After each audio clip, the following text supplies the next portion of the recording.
Hi there. I hope your summer's going well. I got off the beach because about 17 of you out there have decided that the recent pitch I gave at EMC World earlier in this summer around how flash technologies are going to evolve and change our world out there should be shortened into a 5-minute quick video blog, and I could explain myself so that more of you could actually understand it as opposed to sitting through me for an hour. So here you go. The ultimate contention is that flash as a technology is going to be everywhere. It's not going to go into any one place, it's going to go into every one place. So don't worry about it. Don't worry about whose is bigger than theirs and mine's better than this one and this one's faster. There's going to be more and more flash all over every point of the wire on every wire in your data center.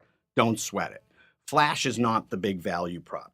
The big value prop in all of this stuff, and oh, by the way, flash is just simply the next iteration of a faster media that we're going to stuff data on. We've got 17 layers already. This is just another layer to go, so don't sweat that one. The issue and the value is going to be what we do with all of these layers, inclusive of flash. Tiering was sort of manual 1.0, you be the brains behind it, you're the human algorithm that decides what data gets placed on what devices, and hope like heck nothing ever changes because you were perfect when you first did it. Practical reality is you can't do that manually anymore. You need data to be orchestrated automatically. What goes where, when, based on whatever the critical success factors are at that time. And so the enabling success factor for orchestration, which I think is a big deal, is automation. We have to finally give up, mellow out, and agree that the machine is going to be smarter than we are in terms of being able to place data at the optimum time based on whatever our primary metrics are, which are performance and economics, right? That's how we have to kind of start to think and see more and more about how we're going to be able to control millions of object landing points at any given time. You're not going to be able to do it as a human being. So the best example I can think of in terms of a practical example on how automation comes together with orchestration is in caches.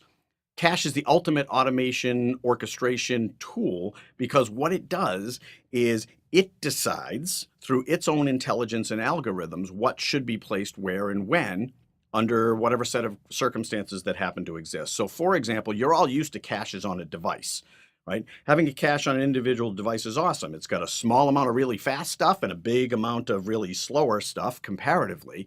And the cache's job is to make sure that when it's going to predict when you need something down here in the slow stuff, it's going to suck it up and put it in the really fast stuff. So that when you have that access point, boom, it's instantaneous. You don't have to wait for all these other mechanical features that happen behind the scenes. It's instantaneous electronic delivery.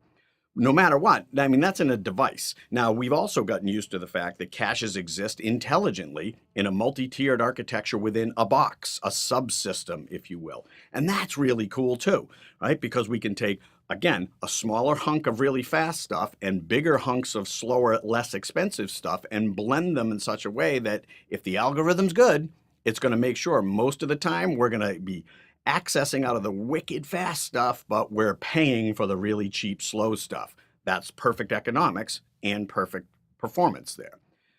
What's really interesting is when we get beyond the boxes. It's also really hard once we get beyond the boxes.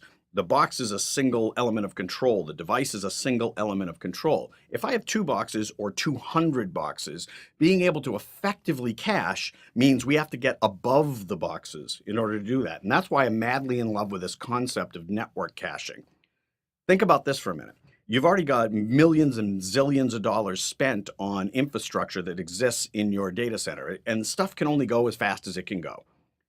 If there were a way, and ultimately there will be a way, to insert network intelligence, high-speed caches into the network itself that could feed any of the servers, any of the applications, be it physical or virtual servers, any of those devices that need the data within our network, and be able to retrieve it off of any of the devices you already own behind it, all that old stuff that you have behind it, but be able to do the same thing that we just talked about in terms of a device or a subsystem, be able to reach out to any of the subsystems and suck that data up into a high-performance cache so that access of that data is boom, instantaneous, no matter what that stuff is in the background. That's awesome.